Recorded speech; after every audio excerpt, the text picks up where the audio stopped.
perkataan Yohanes Pembaptis. Iya, firman adalah Allah. Perkataan- Betul. Terus apa hubungannya dengan Yesus? Jadi lanjut baca ke bawah itu di ayat 29, Yohanes menunjuk kepada Bismillahirrahmanirrahim. Assalamualaikum warahmatullahi wabarakatuh. Kaum muslimin yang dirahmati Allah, semoga Allah senantiasa curahkan segala rahmat, segala nikmat yang berkepanjangan dan tiada penghujung dari dunia hingga akhirat insyaallah. Dan Allah pun kumpulkan kita para kaum muslimin di bawah naungan Rasulullah beserta para nabi, beserta para orang-orang yang Allah kasihi, Allah sayangi, Allah cintai insyaallah, di bawah naungan Rasulullah kelak di mana tiada naungan selain daripada naungannya insyaallah. Amin amin Allahumma amin. Kaum muslimin, pada kesempatan malam hari ini saya akan mengasih sebuah video di mana video ini mengisahkan tentang bagaimana perdebatan Akhisuma ya dengan orang-orang Kristen yang seperti biasa ya. Kalau semalam nih lawan debatnya sama Ustadz Yusuf PI ya kan. Nah ini sama Akhisuma dan ya yang dibahasnya lucu. Dan terakhir ada juga yang ada seorang pemuda Kristen ya yang bertanya pada Akhisuma.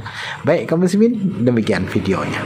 Matius, Yohanes, Lukas, Petrus, siapa di antara 7 orang ini yang dipercaya sebagai duta, sebagai rasul, sebagai utusan oleh pencipta untuk menyampaikan firman?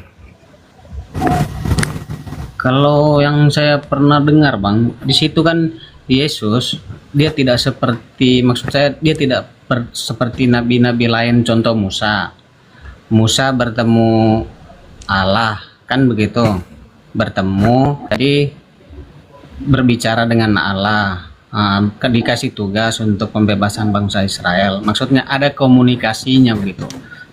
Sama seperti nabi-nabi lain. Tapi dengan Yesus saya tidak pernah melihat dalam Bible satu ayat pun bahwa Yesus berjumpa dengan Allah atau berbicara dan menyampaikan pesan apapun, tidak ada. Itu kenapa begitu Bang? Ya, tapi pengakuan Yesusnya, beliau menerima firman dari Allah kan gitu. Aku tidak berkata-kata dari diriku, melainkan apa yang aku katakan adalah firman yang disampaikan kepadaku untuk aku sampaikan kepada Bani Israel kan gitu pengikutnya. Iya kan? Nah, Iya. Artinya bahwa saya agak bingung kan begini. Yang saya bingung itu nabi yang lain berjumpa, ada ceritanya. Semua nabi sebelum Yesus itu berjumpa dengan Allah. Tapi kenapa Yesus tidak ada ceritanya bahwa dia berjumpa, Bang? Berjumpa tugas kamu begini-begini seperti iya. Maksudnya berjumpa dalam lewat mimpi atau seperti nabi-nabi lain kan, berjumpa dalam lewat mimpi atau berjumpa melalui perantara atau berjumpa secara langsung seperti Musa di waktu Tapi Yesus, kali dia berjumpa dengan Allah. Yesus itu bertemu dengan para malaikat. Malaikat itu naik turun bertemu dengan Yesus di dalam Yohanes 1 nomor 51. Yesus sendiri mengatakan, aku berkata kepadamu, sesungguhnya engkau akan melihat langit terbelah dan malaikat-malaikat Elohim atau malaikat-malaikat Allah naik turun kepada anak manusia yaitu Yesus. Jadi malaikat naik turun Tapi kepada Yesus. Bukan berjumpa lah itu Bang. Lah, naik turun. Itu bukan berjumpa. Naik turun kepada. Bukan berjumpa di situ arti maksudnya Bang. Di situ artinya dia tahu bahwa malaikat itu akan naik turun begitu. Bukan berjumpa di situ Bang. Dia memberitahu kan begitu bahwa malaikat itu akan naik turun. Jadi di situ bukan perjumpaan antara malaikat dan Yesus itu Bang. Naik turun menemui Yesus. Gitu. Naik turun ke jadi bertemu lah. Menemui Yesus itu artinya kalau dia menemui berarti kepada Yesus itu artinya bahwasanya Yesus ini bertemu dengan malaikat. Begitu. Gimana dong? Iya masih saya bingung itu Bang. Ya, Jadi kadang dalilnya saya begitu. bingung juga apakah Yesus ini Nah, Yesus mengatakan kan aku Yesus ini utusan, tidak pernah jumpa dengan Allah. tapi jumpa dengan Iya, malaikat. maksudnya oke lah, jumpa dengan malaikat. Hmm. Maksudnya Malaikat. tidak ada kisah seperti nabi-nabi lain. Maksudnya saat perjumpaan itu kan begitu. Nabi Musa juga bertemu dengan malaikat di Gunung Sinai, itu malaikat Iya, yang kalau ditemui. Nabi Musa berjumpa dengan kalau Nabi Musa berjumpa dengan Allah juga. Maksudnya ada komunikasi, gitu kan? Iya, sama Secara seperti Yesus. langsung Yesus ada. juga begitu.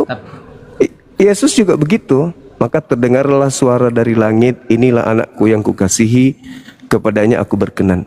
Tuh, Kalau itu kan Kan ketemu. bicara untuk orang banyak itu, Bang. Itu kan untuk orang banyak. Itu kan maksudnya kan itu beda, Bang. Itu kan pesan untuk Jadi, semua ya, orang jadi- yang ada di situ. Gitu. jadi yang membaptis Yesus itu siapa di Sungai Yordan? Kalau secara menurut hukum Taurat itu kan Yohanes, Bang. Ya, tapi ketika ada suara dari langit, itu suara siapa? Suara Allah. Nah, itu Bapak bertemu. Allah. Itu berjumpa dia.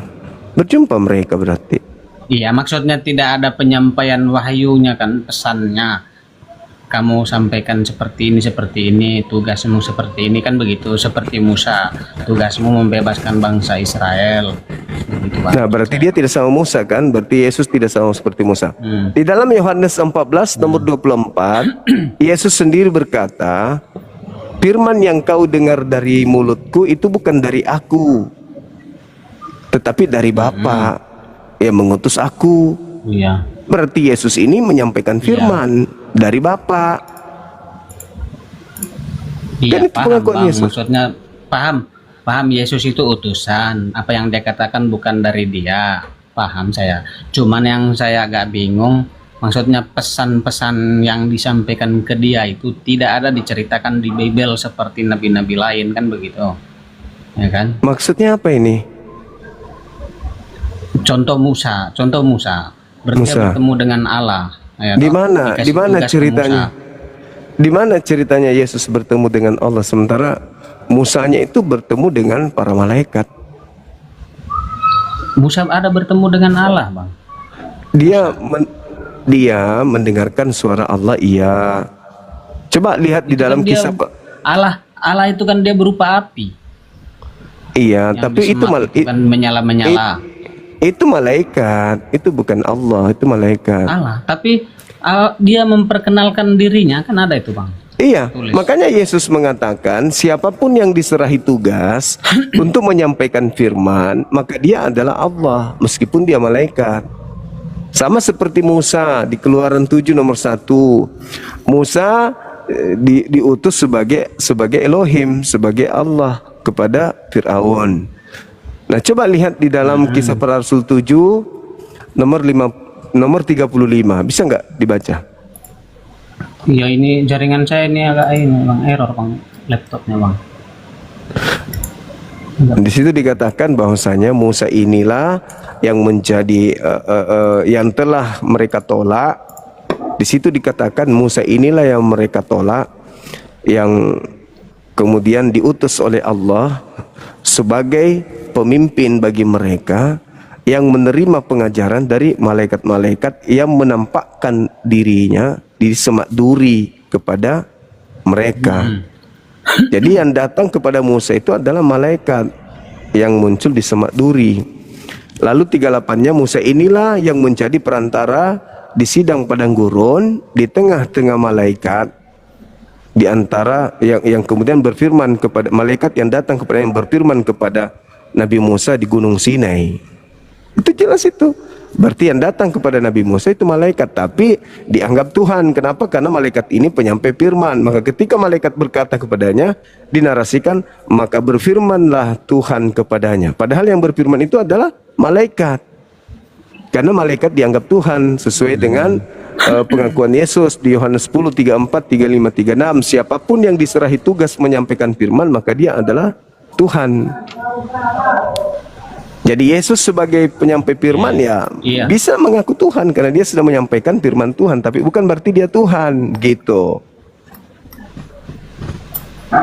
Oke. Oke, sepakat Bang.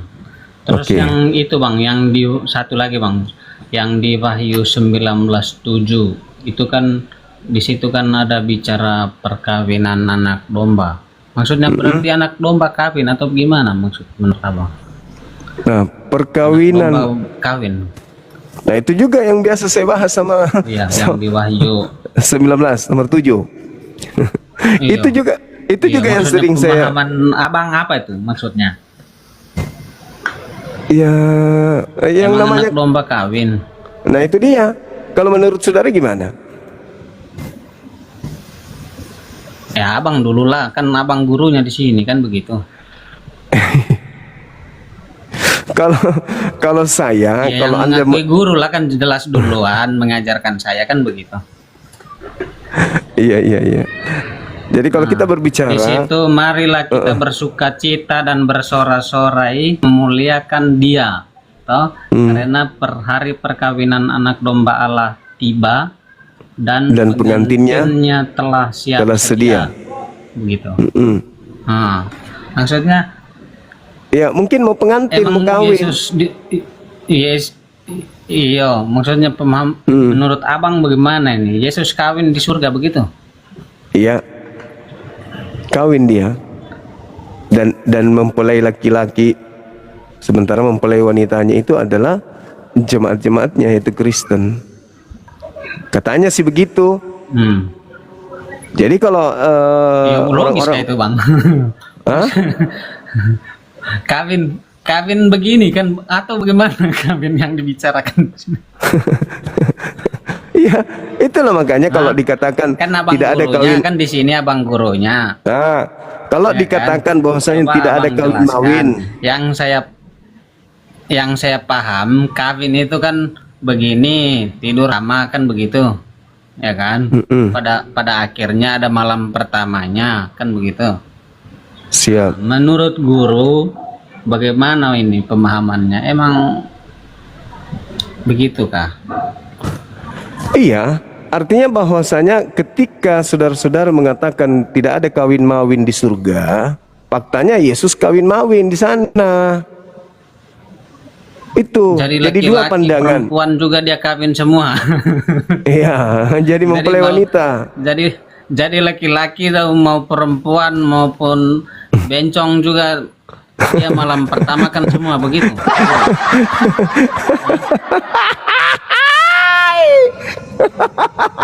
Inilah yang biasa kami Iya, kan Abang bahas. di sini kan iya. Inilah oke. yang biasa. Inilah Di sini kan murid kan saya, Abang gurunya. Nah, coba pahami saya tentang ini. Apakah semua laki-laki, semua perempuan, semua bencong juga ada malam pertamanya? Nah, satu orang lawan orang banyak atau seperti apa, Bang? Ya coba. Jadi kalau dikatakan kawin, ya harus kawin. Kan kawin, berarti Iya, harus yang kawin. saya paham, kawin itu kan ada malam pertamanya kan? Ya, Kan begitu. ada Pemahaman malam saya. pertama. Habis kawin, habis itu ada malam pertama. Iya. Nah, Nah, coba dilihat di Wahyu 21 nomor 9, coba Anda baca. Anda deh yang baca. Nanti coba kita lihat. ini tidak bisa buka lagi, Bang. Ini sudah terbuka dari tadi nih. Jadi kalau kita lihat di Wahyu, kalau kita lihat di Wahyu 21 di nomor 9 dikatakan, maka datanglah seorang dari ketujuh malaikat yang memegang ketujuh cawan. Kemudian yang penuh dengan ketujuh malapetaka itu, marilah ke sini. Marilah ke sini, aku akan menunjukkan kepadamu pengantin perempuan. Pengantin perempuan dari mempelai anak domba. Nah, siapa mempelai perempuan itu? Kalau Yesus kan mempelai laki-laki. Menurut itu. Ya, menurut yang tadi data yang Wahyu 229, sedangkan di Wahyu 219-nya dikatakan bahwa marilah ke sini, aku akan menunjukkan kepadamu pengantin perempuan dari mempelai anak domba. Lalu kalau kita membaca di dalam Wahyu 18 nomor 12 nomor 7, 10, Wahyu 10 nomor 7, di situ diceritakan bahwa orang-orang pengikut Yesus itu akan menjadi mempelai wanita.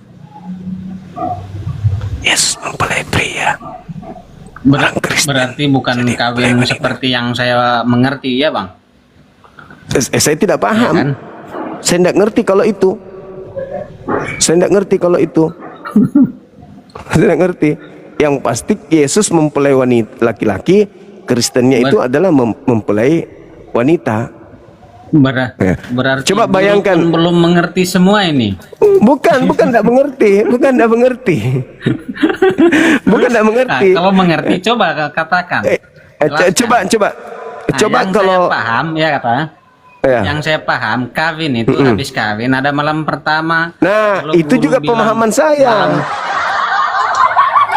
Itu juga. Kalau guru bilang habis kawin berarti malam pertama. Kalau guru bilang semua jemaat yang mengikutnya adalah mempelai wanita, berarti semua dia gas di malam pertama, laki-laki juga digas. Itulah yang jadi permasalahan sekarang. Bagaimana kalau laki-laki digas sama laki-laki? Nah, ini yang menjadi berat. Tapi saya bukan masalah gas tidak menggasnya. Yang saya bayangkan itu kalau Pak Bom menggunakan gaun pengantin. Itu. Gimana itu? Atau kawin seperti apa ini yang dibahas di situ? Atau mungkin kayak yang artinya itu kawin seperti yang kita mengerti kah? Atau gimana? Kalau saya sih iya. Karena kan tidak ada larangan kawin. Memang ada larangan kawin? Kan tidak ada. Tapi Ya kan? ini kan terlalu orang banyak lawan satu orang. Nah, kalau dia maha dahsyat. Coba. Laki-laki pun digas. Iya. Begitu. Gimana dong? Kamu sudah siap? Belum lah kayaknya.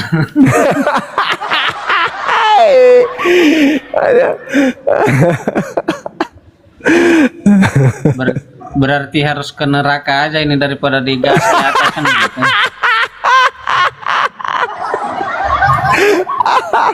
Ada. Masa ke neraka? Masa pilih neraka? Iya daripada digas di atas. Hah? Daripada digas. Digas sama Daripada siapa? malam pertama. Iya, Digas maksudnya malam pertama sama dia. iya, maksudnya kalau digas itu apamu yang digas kira-kira? Nah itulah. Jadi bingung ini dari tadi. Dia gas di mana kira-kira kan gitu. Menurut guru kan, abang kan gurunya. Menurut guru apanya yang digas? Nah, kan di gereja, mohon maaf nih, di gereja kan biasa dikawinkan laki sama laki. Apanya yang digas itu biasanya? Kok laki sama laki di gereja mana lagi itu? Iya. Mana lagi? Tidak, bukan fitnah. Sering dikawinkan laki sama laki di gereja, di barat Di tapi. mana? Oh, dan cerita lah itu urusan mereka lah itu di barat kan gitu. Tapi di gereja masalahnya. Sahabat Wawan Syukri. Kamu mungkin Ah, nggak tahu lah itu, mereka kan itu urusan mereka lah itu. ya itu maksudku, pertanyaanku. Itu kira-kira apanya yang digas? Kalau di gereja kawin sama laki itu digas bagaimana dia? Karena saya belum nonton beritanya, mungkin abang sudah nonton secara detail. Coba jelaskan beritanya. Ya, gas gimana kira-kira? Juga. Aku nggak ngerti. Ya. Nggak ngerti aku, Mas. Yang pasti di Kristen itu di surganya nanti laki-laki akan digas. Di Wahyu 19 itu nomor 7 jelas dikatakan bahwa marilah kita bersukacita dan bersorak-sorai untuk memuliakan Dia karena hari perkawinan anak domba telah tiba dan pengantinnya telah sedia. Nah, sedia pengantinnya, mau ngapain dia? Kira-kira mau ngapain? Kawin lah ya kan? Ya, kawin. Nah, kalau kamu dikawini sama laki-laki gimana? Mau? Gak mau lah bang. Makanya saya mending di neraka aja lah daripada kan begitu. Terus kenapa nggak ke surganya umat Islam aja? Iya juga ya. Iya. Di surganya umat Islam nih, tidak ada penderitaan, tidak ada sakit, tidak ada kecewa, tidak ada iri, dengki, cemburu, hasad, tidak ada. Semua hanya ada kenikmatan, kebahagiaan, dan hidup kekal. Nggak ada kesengsaraan lagi. Nggak ada kesengsaraan. Kadang saya Gimana? pikir-pikir juga Bang, kenapa saya belum, mending saya pilih neraka daripada pindah ke Islam. Begini, bukan? Karena yang pertama, saya itu fisik saya itu tidak kuat, kan begitu. Karena yang saya dengar kalau di Islam itu di atas itu ada banyak cewek nanti dikasih ke saya mungkin berapa? 10 kah, 72 kah, kan begitu. 72 bidadari. 72 bidadari. Karena fisik saya belum kuat juga, sama Itu juga. itu fisik dunia. Kan udah aku bilang, di surga itu tidak ada capek, tidak ada sakit, tidak ada lelah. Coba bayangkan itu. Dengan fisik yang kuat, kita hidup kekal. Lalu kemudian istri kita sebagai permaisuri. Lalu setelah punya permaisuri, kita punya pelayan bidadari cantik. Ingin makan, mereka yang masak, mereka yang kasih, mereka yang menyediakan. Semuanya kalau soal makan, masak, pekerjaan itu saya boleh lah, kan begitu. Yang saya tidak kuat itu itu 72 orang itu satu malam itu nyesot lah, kan begitu. Nggak bisa bangun pagi. Di surga kamar itu, mandi pun, di surga kamar itu, mandi pun tidak bisa jalan. Di surga itu Makanya untuk saat ini bukan saya tidak mau pindah ke Muslim, karena mengingat fisik saya belum terlalu kuat. Untuk sementara kalau mau ada pilihan sekarang, neraka aja lah, kan begitu kan begitu. Neraka, memang fisikmu di neraka kuat. Iya, paling tidak kan habis satu kali terbakar langsung hangus, kan tidak ada apa-apa lagi, kan langsung aman, kan begitu kan. Kekal dalam juga di keadaan neraka. hidup. Ais. Kekal dalam keadaan hidup. Dalam keadaan Nah, hidup, ini loh. Anda dibakar. Coba sekarang Anda pilih secara logika. Anda hidup kekal dengan bidadari, atau Anda hidup kekal dengan dibakar? Mana yang Anda pilih? Tidak ada pilihan lain lagi, Bang. Nggak ada. Semua berat. Kok berat? jangan munafik dong. Ayo. Kecuali Anda tidak suka dengan wanita. Munafik. Kalau Anda nggak suka dengan wanita, itu bahaya. Kalau di surga, saudara, di surga itu salah satu kenikmatannya itu adalah bidadari. Sama seperti di bumi ini. Sama seperti di bumi ini, salah satu kenikmatan yang ada di bumi ini adalah istri wanita. Tapi kenikmatan-kenikmatan yang lain kan banyak. Masa kita harus kemudian perang bulu terus? Ya nggak perang bulu terus dong, kan kita perlu refreshing, perlu makan, perlu jalan-jalan, perlu kemudian rekreasi bersama dengan keluarga. Masa perang bulu terus? Ya enggak lah. Nah sekarang di kehidupan kekal dikasih 72 bidadari, kekal tidak ada akhirnya. Di bumi kita cuman hidup 70 tahun, 80 tahun dikasih 1. 70 tahun dikasih 1. Kalau kita hidup 140 tahun kasih 2. Hidup 210 kasih 3. 280 dikasih 4. 280 200 kemudian 350 dikasih 5. 300 tahun dikasih 6, 400 tahun dikasih 7, dan seterusnya. Kalau kita menghitung duniawi, masalahnya di surga kita tidak ada lagi mati, hidup selama-lamanya. Jadi 72 bidadari itu tidak akan bosan, karena hidup selama-lamanya kita di sana. Nah kalau di surga, itu di surga. Nah kalau di neraka tidak ada akhirnya juga, tapi dibakar dalam keadaan kekal. Mana mau kami yang waras ini, nggak mau. Sekarang beginilah. Sekarang saya kasih contoh sederhana. Anda masuk ke tempat yang gelap sekali, tanpa cahaya. Yang menemani itu adalah cewek cantik.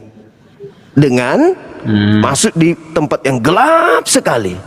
Yang menemani tidak ada. Mana yang Anda pilih?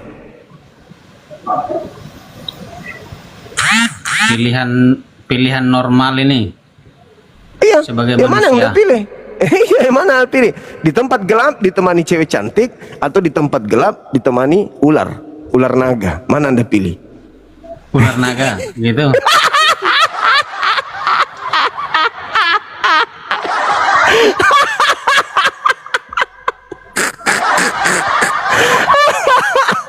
Kayaknya tidak ada pilihan lain lagi. Kayaknya nggak suka cewek orang ini.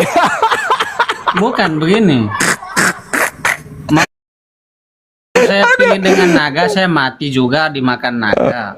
Jadi dengan cewek ini saya mati juga karena begini terus, tidak ada kerjaan lain lagi di dalam Kenapa gua. harus begitu terus?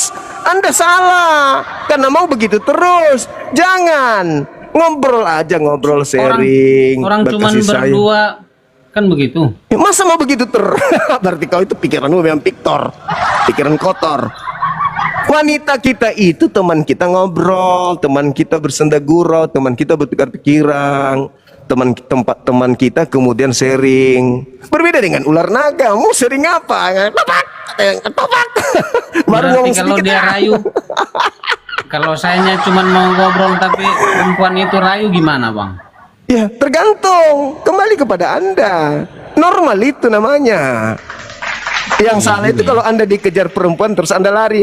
Ah, tolong aku nggak mau. Wah, itu bahaya itu kalau sudah kayak gitu. Allahu Akbar. Ditemani Nah, sama itulah, perempuan cantik. Maunya aku. Aku mau. Dimanapun aku hidup, yang penting ada perempuan cantik menemaniku. Wah, mau. Dan dimanapun aku pergi, yang penting nggak ada ular naga.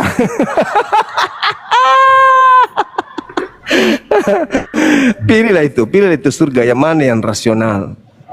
Yang mana yang Nah, rasional? itu. Yang pertama digas malam pertama. Nah, jadi perempuan, kupingnya kupingnya dia dihantam Yang sama pertama. Terus ke neraka dibakar terus tiap hari. sama ular naga. Mau masuk ke Islam juga, fisik saya juga belum kuat untuk menghadapi 72. Ya kan Kampret. begitu. Sama aja, takut saya mati juga di surga, diracuni sama orang-orang itu. Dia bilang, kau ini loyo, mending kau diganti aja, diracun kata saya itu. Sama Tidak ada lagi 72 bidadari kematian. ini kerjasama, mereka racun saya. Nggak ada guna kita ganti suami, mereka sudah sepakat mereka kita ganti suami. Tidak. Di surga tidak ada lagi kejahatan. Di surga nggak ada kejahatan, nggak ada kematian. Lelah, capek tidak ada lagi. Di surga nggak ada capek, nggak ada lelah. Yang ada cuman kenikmatan aja. Sedangkan di neraka yang ada hanya kesengsaraan. Pilih nikmat atau pilih sengsara? Ya nikmat kalau badan fisik kuat, Bang. Itulah yang jadi soal sekarang ini. Bukan Nanti masalah. Nanti kalau saya Masalahnya- sudah fisik saya kuat, nanti saya bilang lagi, Bang Juma saya siap ini kan begitu. Tapi untuk sekarang, mohon maaf belum kan gitu. Belum siap. Aduh, ya masalahnya Anda berpikir terhadap diri Anda. Sedangkan surga itu bukan karena usaha kita. Surga itu karena Allah yang kasih. Nih hambaku, aku kasih kamu surga, hadiah untukmu. Ya tentu kita sudah diperlengkapi dengan fisik yang kuat karena kita mau hidup kekal. Kenapa kita lemah di bumi ini? Sedikit sakit-sakitan, sedikit kena panu, kena kurap, kudis, lelah, letih, lesu. Karena memang di bumi ini bukan tempat kita, ini tempat sementara. Tapi kalau di kehidupan kekal di surga, itu badan sudah disetting untuk hidup kekal. Berarti dia tidak boleh sakit, dia tidak boleh lelah. Memang sudah disetting untuk hidup kekal karena tidak ada kematian lagi. Makanya tubuh ini kokoh, perkasa. Makanya di surga menurut Islam, usia orang itu di antara 30 sampai 33 tahun. Tidak ada menua, nggak ada. Dan kehidupan yang kekal. Jadi yang ini biar habis begini tidak loyo begini tetap begini terus. Tidak, Gitu. tidak. Bukan juga Di begini atas. terus. Tidak ada di sana. Baguslah itu. Tidak ada pokoknya di sana itu kelelahan, tidak ada kecapean. Tapi ingat Bang, ingat. Yang masuk surga itu adalah orang yang punya pemikiran suci. Paham nggak maksud saya? Sepakat, Nah, sepakat. orang yang berpikir suci, apakah dalam pikiran itu cuma seks? Ya enggak. Ya, pintar, pintar. Saya sendiri bang, saya sendiri kadang tidur dengan orang-orang yang cantik jelita, tapi saya enggak ngapa-ngapain. Ada 10-20 perempuan jelita sama-sama tidur, tapi saya enggak ngapa-ngapain. Aku enggak raba-raba juga, dia juga enggak ngapa-ngapain. Karena kita nahan diri. Kenapa nahan diri? Karena masing-masing tidur di rumahnya. Iya iya iya iya iya iya.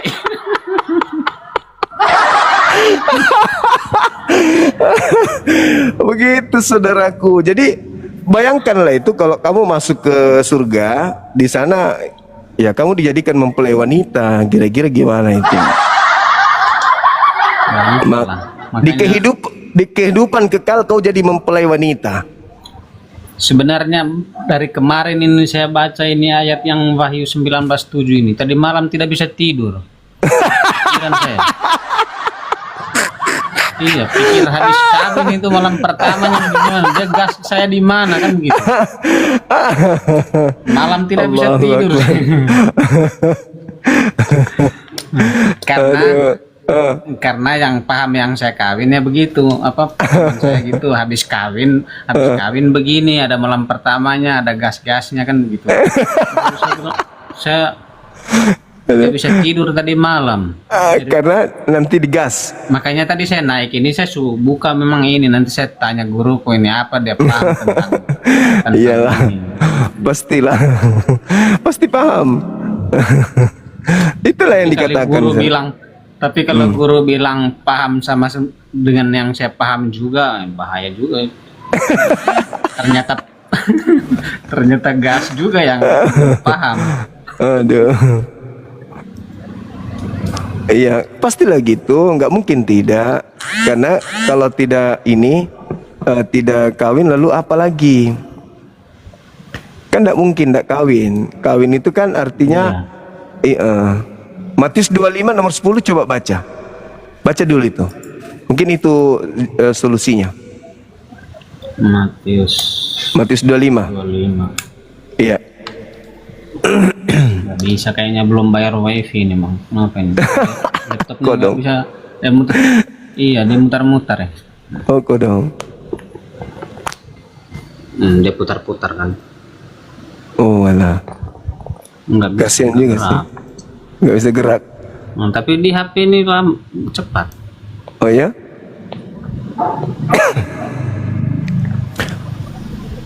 Coba dibuka aja dulu.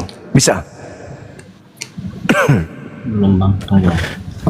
Kalau dibaca di situ mempelai wanita dan juga mempelai prianya, dikatakan mereka masuk ke perjamuan kawin lalu pintu ditutup.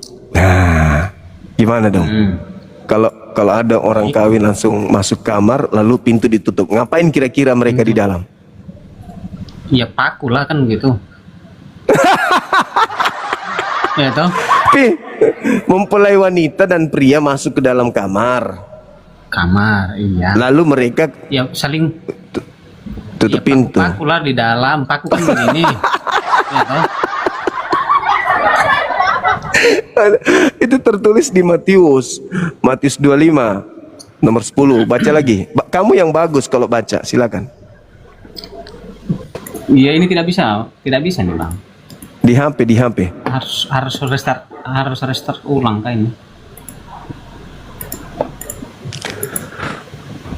Lucu juga dalil itu ya. Lucu pokoknya. Matikan dulu bang. Yang saya tidak bisa bayangkan itu kalau Anda yang berkumis berjenggot ini jadi mempelai wanita. Gimana itu ya? Tidak, soalnya saya sudah kalau sesuai yang guru jelaskan, saya mempelai wanita jangan di sana. Untung kalau cuman jenggotnya pendek begini, bagaimana yang pendek begini jenggotnya? Baru lengannya kekar begini kan? Lengannya kekar begini, baru dia mempelai wanita. Hai. Kalau jenggot tipis begini masih mending. Ada bayangkanlah Pak Bom menjadi mempelai wanita. Coba. Sudah gendut perutnya, besar pusarnya seperti bola kasti, gimana?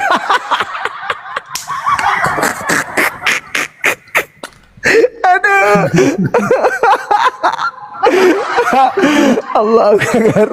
Mempelai wanita Pak Bom. Bisa kubayangkan. Coba kenal Saipudin Ibrahim nggak? Orang pernah cerita tentang dia. Iya, yang ke Amerika. Bayangkanlah dia kalau dia jadi mempelai wanita. Edis jadi mempelai wanita. Aduh, parah. Hancur sudah. Tapi yang kubayangkan ini kalau Anda jadi mempelai wanita, coba lihat wajahnya ke sini, Bang. Bang. Nah, kalau saya agak imut-imut lah dikit saya. Iya, cantik lah. Cantik. Iya kan, cantik. Enggak terlalu ini. Jadi cuman udah yang siap. saya pikir masuknya itu di mana? Kan gitu. Jadi sudah siap. Belum, makanya saya tadi malam tidak bisa tidur, Bang. Pikir ini. Saya pikir bertanya di sini, naik di sini, membawa solusi biar bisa tenang. Ternyata sama juga. Nggak ada. Jawaban abang pun lebih serem lagi daripada. Cobalah Matius 25 itu. Cobalah 25 dari Matius itu nomor 10. Datanglah mempelai itu. Dan setelah mempelai itu datang, mereka yang telah siap sedia masuk bersama-sama dengan dia di dalam perjamuan kawin. Lalu pintu ditutup. Oh, iya. Ini udah bisa, Yang- Bang. Matius 25 toh? Nomor 10. Nomor 10. Coba baca. Akan tetapi waktu mereka sedang pergi 25:10 toh? Iya. Mereka sedang pergi untuk membelinya, datanglah mempelai itu dan mereka yang telah siap sedia masuk bersama-sama dengan dia ke ruangan perjamuan kawin. Nah, lalu pintu ditutup. Ngapain dia? Ngapain mereka kira-kira? Nah, kalau ini tidak nyambung kalau dengan ayat ini dia, Bang. Ini mah perjamuan kawin. Perjamuan kawin. Tempat Bukan pesta. kamar. Ya, ini kan bukan Perjamuan kamar. kawin di ruang perjamuan kawin. Biasanya kan kalau perjamuan kawin itu kan ada ruang untuk pengantin. Bersama-sama masuk ke dalam lalu pintu ditutup. Ngapain mereka? Kalau tutup pintu ini tutup rumah perjamuan itu, ruangan Iya. itu. Nah, terus ngapain setelah itu? Berarti di dalam ruang perjamuan ini ada kamar pengantin begitu ya? Iya. Ya kan? Atau mereka kawin massal kan satu jadi mempelai wanita semua kan yang lain. Benar nggak? Iya. Iya kan? Iya juga kawin rame-rame bagus juga Iya. itu guys. Teman-teman yang di bawah bagus juga kawin rame-rame. Masalahnya mempelai lakinya cuma satu. Nah, Sekarang begini, kau bayangkan kalau nanti saudara Adam punya istri. tapi kayaknya ide buruk ini kita bahas tentang ini. Takutnya banyak yang mau coba di bawah ini kawin massal. Bukan. Kayaknya kita harus ganti topik. Bukan dulu, tunggu Bukan dulu. sudah Tunggu bukan dulu. pada tempatnya ini. Bukan. Tidak, Orang-orang ada di yang bawah mau suka. coba-coba nanti kawin Orang di bawah massal. malah suka. Orang di bawah suka. Kenapa? Yang jadi masalah nanti Adam punya istri di dunia. Begitu nanti di surga, istri Anda melihat Anda menjadi mempelai wanita. Nah itulah. Ibu Makanya- maaf, ayah harus jadi mempelai wanita di sini, Ibu. Maaf, Sama sebenarnya dengan ayah kamu, marah. begitu kan? Sama dengan kamu juga kan Sama gitu. dengan kamu. Aku sih mau marah, mau nikam, tapi gak bisa. Mampus sudah. Kayaknya kita harus ganti topik aja ini bang. Bukan pada tempatnya. Banyak yang mau dicoba ini kawin massal. Bang, abang. Masa? Ada tadi saya dengar cerita bang. Coba kan? Iya, nanti banyak cewek-cewek yang nonton di bawah ini bang. Takut saya. Iya. Kita jadi Gimana? ajaran sesat begini. Nah, kita ganti topik aja lah kan begitu. Iya, bisa.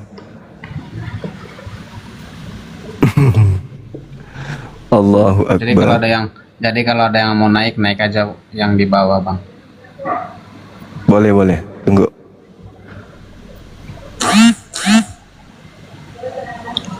Iya. Jadi untuk sementara kan begitu kesimpulannya yang Iya. yang untuk kita sudah bahas ini. Iya. Kayaknya saya harus masih cari yang lebih baik lagi kan begitu. Toh Iya. belum siap Tapi lah kalau- saya untuk pindah. Yang Yesus itu kan jadi mempelai laki dan dia katanya Tuhan Maha Besar. Kalau Tuhan Maha Besar kan dulu pernah disunat, berarti itunya jadi ikut besar nggak? Maaf nih, maaf serius bertanya. Abang bertanya sebagai guru ini atau abang mau jadikan saya guru? Sebagai guru lah, sebagai guru. Abang Karena sebagai guru. karena dia Maha Besar katanya, berarti yang disunat kemarin itu jadi ikut besar atau tidak? Ya apapun yang dia mau semua itu akan terjadi lah jika dia mau ya toh. Berarti dia Jika jadi besar. kakinya- Nah, Anda sudah siap kemudian dihantam sama barang besar? Jika dia mau kakinya lebih besar dari kepalamu, kepalanya itu pun akan terjadi kan begitu. Iya. Ya Ya, kan? jadi nanti Saya mau nanti kakiku lebih besar daripada kepalaku. Pasti terjadi, tidak ada yang tidak mungkin bagi dia kan begitu. iya, termasuk menjadikan Anda menjadi wanita, mempelai wanita. Nah mungkin kita berubah semua jadi perempuan di atas. Makanya itu ayat ini. Kalau begitu saya tetap ini tidak jadi pindah saya. Ya, toh? Oh, jadi wanita. Kayaknya Iya, kita iya, laki-laki semua ini jadi sampai di atas jadi wanita semua. Bagus itu. Bisa tidur nyenyak sebentar malam saya, Bang. Iya. Ya, toh? Ya sudah. Karena Mungkin tidak ada itulah. yang tidak mungkin bagi dia. Mungkin kalau begitu Bang mulai Adam, dari kamu jadi perempuan, nah, berubahlah Oke. saya gitu. Mulai hari ini Anda belajar jadi perempuan kalau gitu. Tidak perlu belajar, nanti satu paket dia firman itu sudah Langsung jadi otomatis perempuan? saya langsung muda apa berubah semua toh. Langsung tumbuh buah dada Ini ya. juga cara jalan gaya bicara juga sih. Jijik aku, Mas. Jijik aku. Aduh, ingatanku ke bom jadi perempuan gimana makanya yang bola itu. Aduh, parah. Halo, selamat Ya. sore, Saudara Lolo. Halo. Halo. Oh, dong. Aduh, Saudara Adam mau latihan jadi perempuan dia. Aduh, inilah gara-gara ajarannya Saudara Paulus. Adam, teman kita mau jadi perempuan, dia rela dia jadi perempuan. Waduh, masalah generasi hancur sudah ini. Itulah, Bang. Jadi kalau belum ada yang mau naik, biar saya duduk manis di sini nggak apa-apa kan, Bang? Iya, nggak apa-apa. Iya, nggak apa-apa.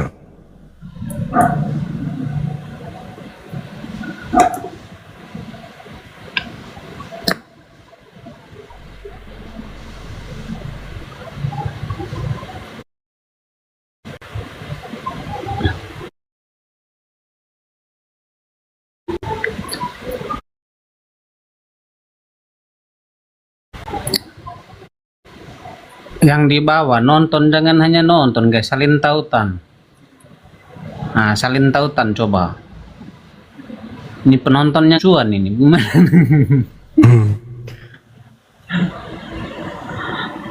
Mantap kali, bah. Luar biasa Saudara Adam ini.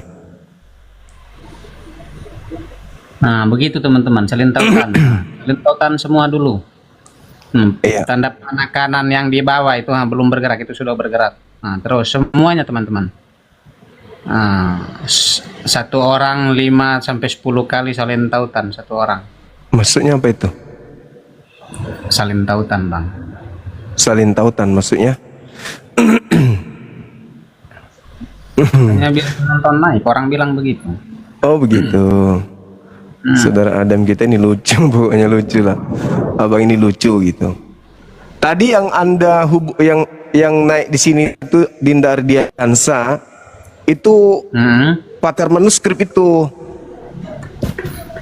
Beliau itu adalah pakai manuskrip. Jadi dia tahu kitab-kitab terdahulu itu dia paham. Iya, Gitu. oke. Kan begini, Bang. Kita ini dia Iya. maksudnya begini. Iya. Maksud saya begini, Bang. Dia tidak mungkin dia bisa merubah saya saat ini. Iya. Ya toh.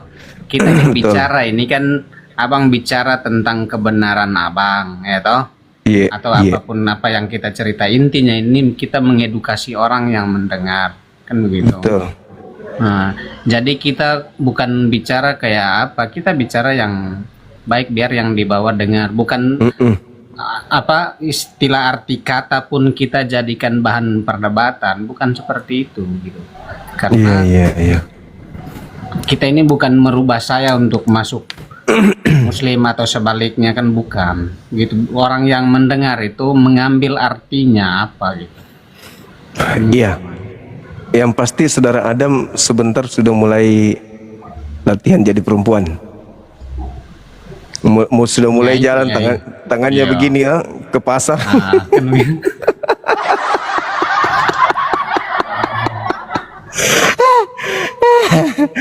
Allahu Akbar. Bang Adam Muslim atau Kristen? Saya Katolik, Bang.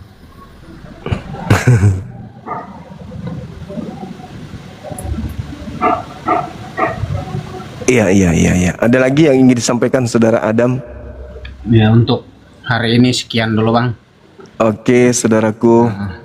Nanti Saya lain tunggu. waktu lagi kita sambung. Iya. Nanti saya minta foto atau video Anda sedang berjalan menggunakan baju daster. Latihan aja nggak apa-apa. Oh, nanti Abang buat VT gas.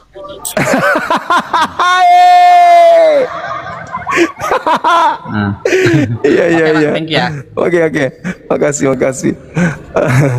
Allahu Akbar, Masya Allah. Yang datang kepada Yesus yang manusia itu diterangkan jelas di dalam pengakuan Yesus sendiri. Yohanes 12, 48, 49, 50, Yohanes 14 nomor 24. Kan begitu. Yohanes 5 nomor 30 dan seterusnya. Artinya bahwa Yesus manusia penerima firman, Yesus manusia penyampai firman. Nah, yang datang kepada Paulus ini itu bukan manusia dan juga bukan Elohim, bukan Tuhannya Yahudi, karena bernama Yesus. Akulah Yesus yang kau aniaya. Nah, itulah yang menyampaikan firman kan? Sahabat Cindy, syukran. Itu dia. Jadi bukan firman Tuhan, tapi perkataan Yesus yang bukan anak Maria. Begitu. Silakan Bu Rasmi.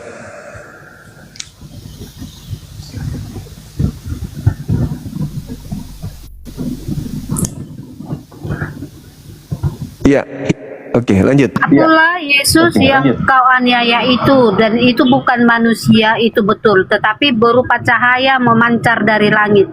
Nah, itu Berupa siapa itu? cahaya memancar dari langit. Ya, berupa cahaya memancar dari langit, itu dia adalah Tuhan Allah. Ya, Tuhan Allah. Nah, jadi Tuhan Allah kok mengaku jadi dia- Yesus? Tuhan Allah kok? Sejak kapan Tuhan Allah Ya. dianiaya gitu? Tuhan Allah dianiaya itu gimana ceritanya? Kok bisa-bisanya Tuhan Allah dianiaya? Dan kalau dikatakan Oke, itu, saya silakan. Saya bernarasi dulu, oke, sedikit ya. Di Yohanes 1 ayat 1 sampai 14. Pada mulanya adalah firman, firman itu bersama-sama dengan Allah, firman itu adalah Allah. Ya, firman itu adalah Allah. Firman itu jadi manusia. Ya kan? Jadi Allah jadi manusia, namanya Yesus. Nah, Yesus datang ke dunia itu untuk memberitahukan kebenaran kepada manusia yang telah disesatkan iblis dan menyelamatkan manusia dari siksaan iblis di neraka. Itu tujuannya. Dan Yesus menyelamatkan manusia dengan menanggung hukuman manusia di tiang salib. Nah, di tiang salib Yesus mati dan bangkit di hari ketiga dan berada di dunia selama 40 hari dan naik ke surga. Dan setelah naik ke surga berapa puluh tahun kemudian baru dia menjumpai Paulus. Begitu. Jadi dia setelah Yesus naik ke surga baru dia menjumpai Paulus. Makanya wujudnya cahaya. Cahaya memancar dari langit. Tapi kan Yesus ketika di surga dia manusia, sedangkan yang kepada Paulus ini bukan manusia, cuman ngaku Yesus tapi bukan manusia. Duduk di sebelah kanan Bapa itu manusia Yesus. Sedangkan yang datang kepada Paulus menyampaikan 13 kitab katanya ini itu bukan manusia. Gimana dong? Ya, iya kan anak manusia itu kan ini sudah melakukan tugasnya di bumi, yaitu menyelamatkan manusia, ya kan? Tapi duduk di atas Dan, jadi anak manusia, dia duduk di atas sebagai anak manusia. Tidak pernah dia duduk Ya, sebagai tapi Tuhan. anak manusia, oke. Sebelum jadi manusia dia itu Tuhan Allah. Kan Di firman mana jadi dalilnya? manusia, Allah jadi manusia. Di mana dalilnya sebelum jadi manusia dia adalah Allah? Itu di mana dalilnya? Enggak ada di situ Yesus sebelum. 1 ayat 1. Enggak ada itu Yohanes 1 nomor 1 itu bukan bicara Yesus. Itu bicara Yesus. Itu bicara firman. Yohanes itu. Ya, firman itu adalah Allah. Jadi di Yohanes terus ini, kenapa jadi Yesus? Yohanes Pembaptis. Oke, dengar dulu. Yohanes Pembaptis ini diutus menjadi saksi dari Yesus, kan gitu, ya. Yohanes Pembaptis diutus menjadi saksi dari Yesus. Nah, di Yohanes 1 ini di sini Yohanes berkata, pada mulanya adalah firman, firman itu bersama-sama dengan Allah, dan firman itu adalah Allah. Ini perkataan Yohanes Pembaptis. Iya, firman adalah Allah. Betul. Terus apa hubungannya dengan Yesus? Jadi lanjut baca ke bawah itu di ayat 29, Yohanes menunjuk kepada Yesus yang bunyinya seperti ini. Pada keesokan harinya Yohanes melihat Yesus datang kepadanya dan ia berkata, lihatlah anak domba Allah yang menghapus dosa dunia. Itu anak domba, dia bukan Allah tapi dia anak domba. Allah itu bukan anak domba. Iya. Jadi Allah itu bukan anak beda. Iya, jadi di situ kan gini, bentar dong. Ya, jadi di situ Yesus belum melakukan penyelamatan. Ya. Yesus melakukan penyelamatan dengan cara orang-orang di sana mengenalinya sebagai rasul, utusan Tuhan. Ketika orang-orang menerima dia, percaya dia sebagai rasul, itu dia orang itu udah selamat. Tidak ada yang lain, tidak ada cara-cara lain lagi. Makanya Yesus turun ke bumi, anak manusia turun ke bumi, melakukan penginjilan kepada Bani Israel. Dia manusia, sampai kapanpun dia manusia. Di langit dia manusia, turun ke bumi kedua kalinya manusia. Yang datang kepada Paulus bukan manusia, tapi mengambil nama Yesus. Yesus berkata, waspadalah kepada penyesat yang datang kepadamu memakai namaku.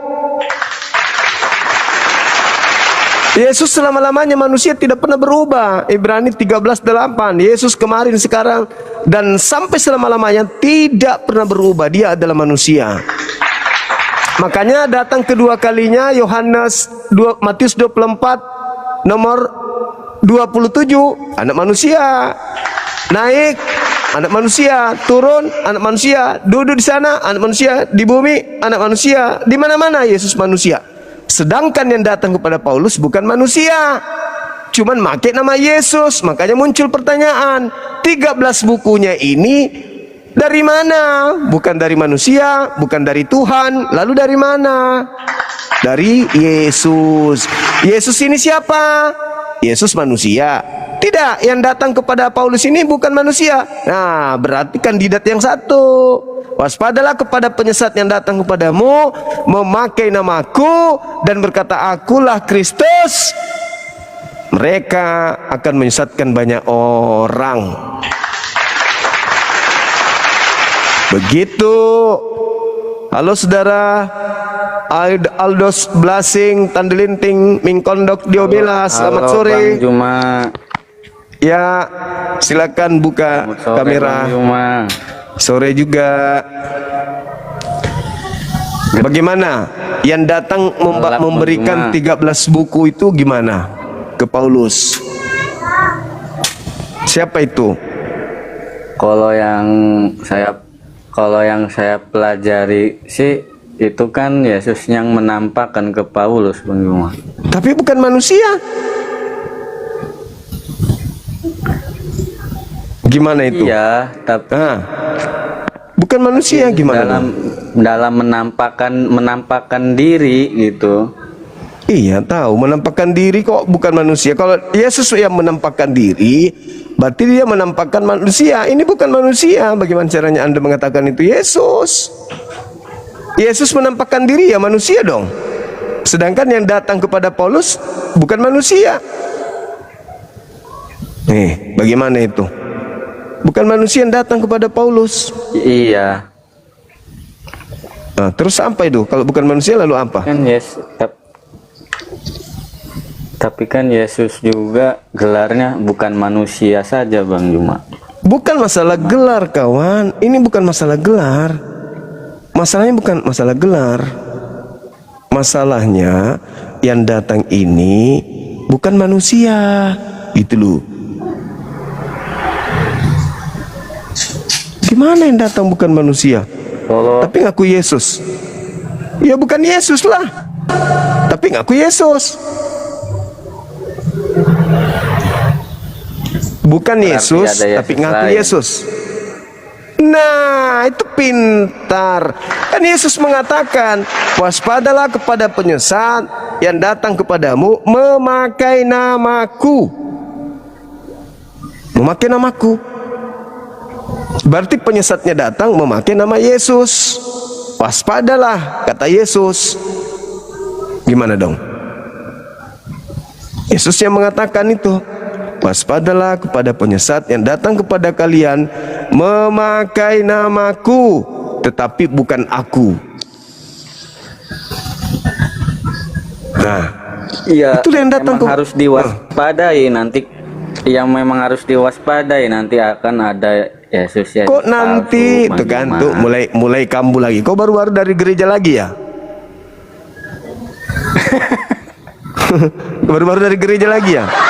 Kok beban lagi? Itu bukan nanti, tapi itu di zaman Yesus datang kepada murid-murid Yesus. Waspadalah kepada penyesat yang datang kepada kamu. Kamu, bukan nanti. Nanti itu siapa?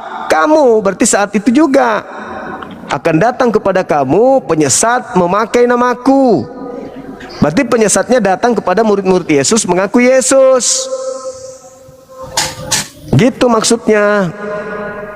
Makanya pertanyaannya sekarang, 13 kitabnya Paulus ini apa? Firman dari mana gitu loh. Ini apa ya, mengilhami itu, Bang Juma, ada yang mengilhami. Apa yang mengilhami? Apa mengilhami? Iya, dari Roh Kudus itu. Mana ada, Jo? Di mana dalilnya Paulus menerima ilham dari Roh Kudus? Mana? Tahu ya, bingungnya. Nah, bingung. Kamu kenapa enggak mau buka kamera? Biasanya naik buka kamera. Gelap, Bang Juma. Enggak apa-apa, buka aja. Kan saya cuma mau lihat gigimu, bukan mau melihat rumah. Nah, itu bagus. Iya kan? Tapi Jadi kan gimana? tapi kan 13 surat Paulus juga kan mengajarkan kebaikan juga, Bang Juma. Iya, memang nampak kebaikan yang diajarkan. Kalau bukan nampak kebaikan, tidak ada yang mau ke sana. Masalahnya sekarang ini kebaikan ini apa, dari mana kebaikan-kebaikan itu? Kalau Anda mengatakan baik, Ya kan? jangan memburit, jangan bersaksi, yang berdusta. Itu kan iblis pun bisa mengatakan itu. Yang penting kau sembah aku. Jangan kau berbohong, jangan kau berdusta, jangan kau berzina. Yang penting kau sembah aku. Yang lain jangan kau lakukan. Yang penting kau sembah aku juga. Bisanya ajaran-ajaran begitu dibuat sama iblis? Bisa.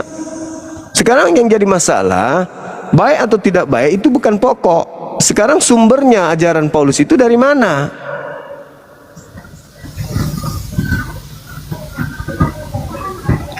Ya kan dari Yesus juga Bang Juma. Gimana dari Yesus yang dia terima cuma nama Yesus doang, tapi bukan manusia?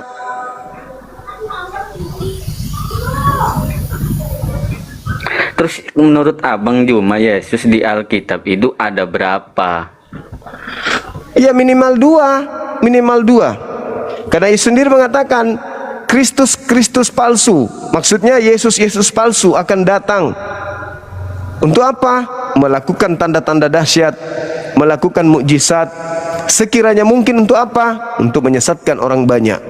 Nah, berarti banyak Yesus palsu. Berarti bukan satu doang kan? Bukan Yes. dua doang berarti. Yes, makanya dia sampaikan kalau aku yang datang tanda-tandanya ini. Tapi kalau yang lain ngaku aku tidak ada tanda-tanda itu, jangan kau percaya. Itu bukan aku. Meskipun dia memakai nama aku, meskipun dia melakukan tanda dahsyat, mujizat, tapi kalau tidak ada tanda-tanda yang kuajarkan ini, bahwa ketika aku datang tanda-tandanya begini, itu bukan aku, jangan kau percaya, kata Yesus. Matius 24, 23, 24, 25, 26, 27, 28, 29, 30. Itu jelas itu ucapan Yesus tuh. Meskipun dia melakukan tanda yang dahsyat, meskipun dia melakukan mujizat, meskipun dia memakai namaku, tapi kalau tidak ada tanda yang aku berikan samamu ini sama dia, jangan kau percaya, itu bukan aku. Lalu murid tanya, kalau begitu apa tanda kalau yang datang itu kamu? Satu, aku datang seperti kilat yang menyambar dari timur sampai ke barat. Semua orang akan melihat aku. Aku nampak di tengah langit. Semua manusia akan melihat aku. Semua manusia. Nah, apakah itu sudah pernah terjadi? Belum. Jadi kalau itu tidak ada tanda itu, kata Yesus, jangan kau percaya. Jangan. Itu kata Yesus. Kenapa? Karena penyesat datang mengatasnamakan aku untuk menyesatkan banyak orang. Berarti penyesat ini yang memakai nama Yesus ini benar-benar apik pengajarannya, sehingga orang bisa tersesat. Dianggap baik, dianggap benar, dianggap sebagai petunjuk, dianggap sebagai jalan keselamatan. Makanya banyak orang yang tersesat dibuatnya. Waspadalah, aku datang, seluruh manusia melihat aku.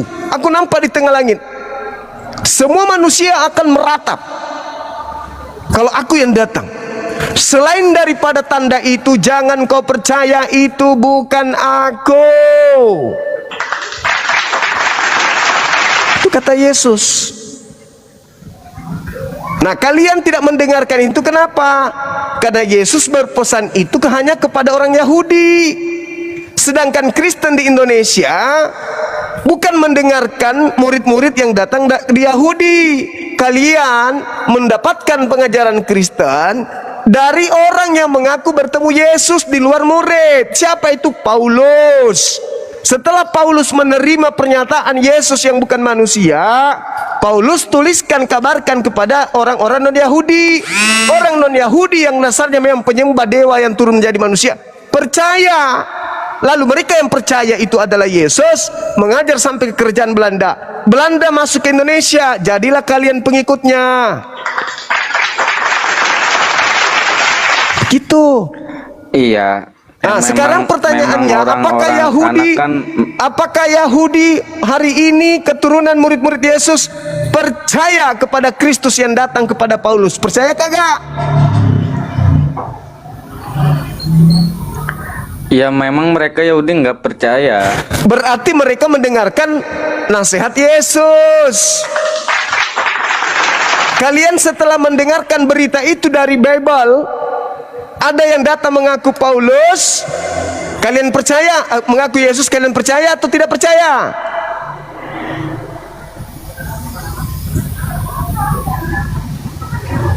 Percaya. Nah, itulah kesesatan kalian.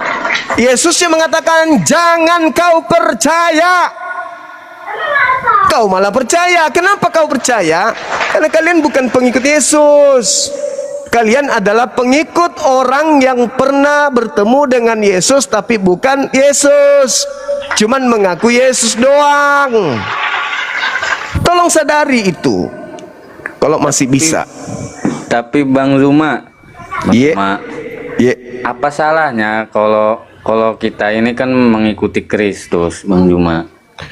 Lah, kan tadi dikatakan waspadalah kepada Kristus palsu. Kalau kau ikut kepada Kristus palsu, berarti kau pengikut palsu. Silakan Anda ikut, tidak ada larangan. Saya cuma mengingatkan, Yesus pernah berpesan agar waspada kepada penyesat yang datang atas nama Dia, memakai namanya, mengaku Yesus, mengaku Kristus. Untuk apa? Untuk menyesatkan orang lain. Karena kalau dia mengaku bom-bom, tidak ada yang percaya, takut dimintai donasi.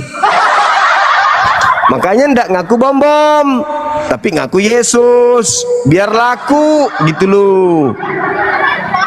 Kira-kira kalau yang datang kepada Paulus itu mengaku bom-bom, ada nggak orang yang menjadi pengikutnya? Nggak ada lah, aneh aja. Nggak ada. Tapi kalau memakai nama Yesus, laris nggak? Bukan jualan Bang Juma, bukan Iya, laku jualan nggak nama itu? Laku nggak nama itu? Diterima nggak nama itu? Diterima. Nah, itulah yang terjadi. Makanya iblisnya memakai nama Yesus sesuai dengan perintah Yesus agar waspada, sebab iblis akan datang memakai namaku. Kalianlah orang banyak yang disesatkan itu. Kata Yesus di Bukit Zaitun, waspadalah kepada penyesat yang datang kepadamu memakai namaku dan berkata akulah Kristus. Mereka ini akan menyesatkan banyak orang. Kalianlah penggenapannya banyak orang itu. Makanya saya bertanya, ini kitabnya Paulus dari mana? Dari sosok yang bukan manusia, ngaku Yesus. Nah, ini yang harus dipertanyakan. Siapa dia? Tapi kan Ngaku-ngaku Yesus, tapi kan tapi menerima bukan manusia. Injil. Menerima Injil juga Bang Juma. Nah, Injil yang Yesus ajarkan bukan surah-surah Paulus. Baca Yohanes 1, baca Markus 1 nomor 14. Yesus datang ke Galilea memberitakan Injil Allah, bukan Injil Paulus. Gitu. Hari ini hari Rabu ya atau Kamis? Kamis Bang Juma. Serius Jumat itu? Agung. Tiru-tiru lagi. Nah, kerjanya penyesat, tiru-tiru Jumat Agung lagi diambil. Nggak ada Ya kan kata Jumat, kata Jumat di dalam Bible itu tidak ada. Cuman di Indonesia yang ngambil itu.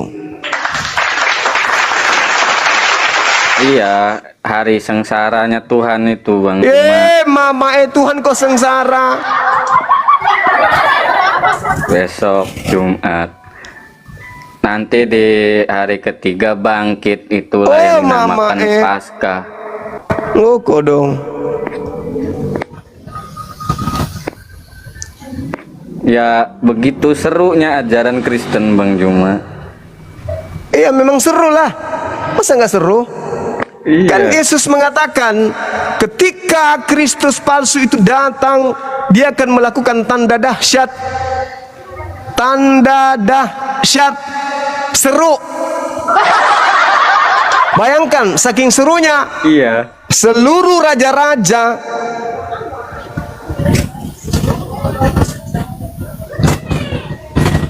Romawi tunduk kepada Yesus Kristus yang datang kepada Paulus itu. Sehingga aturannya harus menjadi dasar pijakan gereja-gereja. Coba, Yesus ada nggak ajarkan begitu? Mingguan makan babi, tidak bersunat, Natalan, Peringati Jumat. Ada nggak Yesus mengajarkan itu? Nggak ada. Tapi Bang Juma, bukannya setiap hari itu milik Tuhan, Bang Juma? Milik Tuhan, betul. Tetapi ada hari spesial di mana Tuhan mewajibkan kemudian umatnya, hambanya untuk beribadah secara berkelompok. Di Islam hari Jumat, di Yahudi orang hari Sabtu. Nah, minggu ini siapa yang ngajarkan? Ayo. Itu ke hari kebangkitannya Bang Juma minggu Nah, itu. berarti kebangkitan siapa? Kalau bukan Yesus yang mati, lalu siapa yang mati di bangkit ini? Bangkit, iya, Yesus yang bangkit. Nah, kalau bukan Yesus, lalu siapa? Kalau bukan Yesus lalu siapa? Enggak tahu, Iya. Bang Juma. Lah, enggak, jujur. Siapa yang punya kemampuan melakukan tanda dahsyat selain Yesus? Iblis juga. Iblis. Camkan itu. Catat itu. Camkan baik-baik. Selain Yesus yang bisa melakukan tanda dahsyat, iblis. Bisa enggak Iya. iblis mengaku Yesus? Ya bisa aja Bang Juma. Bisa, camkan itu. Bisa. Bisa nggak iblis menjanjikan keselamatan? Keselamatan palsu apa keselamatan gitu? Iya, palsu pasti palsu. Tapi menjanjikan keselamatan, bisa nggak? Keselamatan tipu-tipu gitu ya? Iya, bisa nggak? Bisa. Bisa. Orang yang ditipu iblis begitu masuk kubur, apa masih bisa kembali ke bumi untuk mengatakan, aduh saya tertipu? Bisa nggak? Gimana Bang Juma? Orang yang ditipu iblis dalam hidupnya begitu dia mati masuk kubur, masih bisa nggak kembali untuk memperbaiki hidupnya? Nggak bisa. Nggak bisa. Berarti yang ada hanya penyesalan, betul? Iya. Maka dari itu jangan hidup di dalam keselamatan semu yang hanya angan-angan belaka. Harus hidup di keselamatan yang nyata sesuai ajaran Yesus. Gitu. Yesus mengatakan, segala firman yang engkau berikan wahai Bapa telah aku sampaikan kepada mereka. Mereka telah menerimanya dan mereka percaya bahwa engkau lah yang telah mengutus aku. Firman yang terima Yesus kepada Yesus, apakah semuanya sudah diberikan oleh Yesus kepada muridnya? Sudah atau belum? Sebelum penyaliban? Sudah. Sudah. Itu kan sudah semua Bang Sudah, Juma. semuanya sudah. Nah, di antara semua firman yang sudah ini, apakah ada surat-surat Paulus? Seharusnya kalau saya sudah mengajarkan itu tidak ada lagi ajaran lain. Tidak ada lagi. Apakah sudah ada surat-surat Paulus pada saat Yesus menyelesaikan pengajarannya? Ada atau belum? Belum. Berarti surat Belum. Paulus itu adalah pengajaran Yesus atau bukan? Kalau itu saya nggak tahu Bang Juma. Saya ulang lagi. Segala firman yang engkau berikan Bapa kepadaku telah aku sampaikan. Nah, di antara seluruh firman yang Yesus sampaikan ini, apakah termasuk surat-surat Paulus atau tidak? Kan di situ kan belum ada surat-surat Paulus. Termasuk atau tidak? Tidak. Alhamdulillah. Berarti firman yang Yesus terima dari Bapa yang semuanya disampaikan tidak termasuk surat-surat Paulus. Berarti surat Paulus ini ajaran Yesus atau bukan?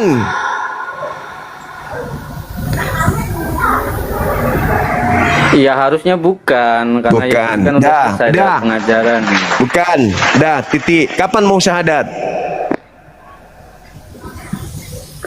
Tapi itu yang diajaran ke Paulus itu Yesus palsu itu. Yesus Itu mana? tujuannya apa Bang Yesus- Juma maksudnya? Gimana? Yang yang katanya Bang Juma itu Yesus palsu, ya tujuannya apa gitu? Motifnya apa Menyesatkan gitu? banyak orang yang harusnya menyembah Tuhannya Yesus, yang harusnya mendudukan Yesus sebagai rasul, berubah menjadi Yesus adalah Tuhan itu sendiri yang turun ke bumi, sehingga hari Minggu orang-orang datang menyembah Yesus, bukan menyembah kepada Tuhannya Yesus. Tuh, ada enggak keselamatan ketika menyembah selain daripada Tuhannya Yahudi? Ada enggak? Gak ada. Enggak ada. Berarti tidak ada keselamatan bagi mereka yang ibadah menyembah Yesus, karena Yesus bukan Tuhannya Nabi Musa.